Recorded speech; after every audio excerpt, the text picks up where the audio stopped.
Let me just give you one example that shows you how impossible the single assassination theory is, which shows you the enormity of the fairy tale which you're supposed to believe in. Now, this is the Warren Commission's own diagram of the route of the bullet through Governor Connally. The bullet had to take this route in order to cause the injuries which he received. Now, the important thing to keep in mind is that the Warren Commission itself concedes that if this same bullet was not the one which also went through President Kennedy, then there had to be someone else firing. And the reason for that, just to put it very simply, is the Zapruder films have shown that all the firing occurred in 6 seconds, and yet there were a total of 8 wounds.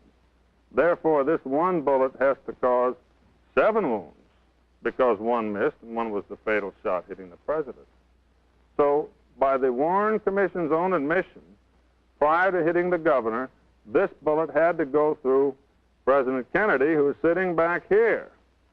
Now, you'll notice that the Warren Commission did not attempt to include President Kennedy in the diagram. They could not, because the total impossibility of this bullet having gone through the president also would be too obvious. In other words, by the evidence of the Warren Commission itself, it is obvious that there was other shooting going on in Dealey Plaza. Consequently, the Warren Commission has officially concluded that before this bullet came down from the sky, as it had to hit Governor Connally and all those different places, it entered President Kennedy's body from the rear and came out of his neck. I might add that the Warren Commission did not try to include the president's picture because that would have shown that the course of the magic bullet would have had to gone up in the air and come down again in order to end up hitting the governor.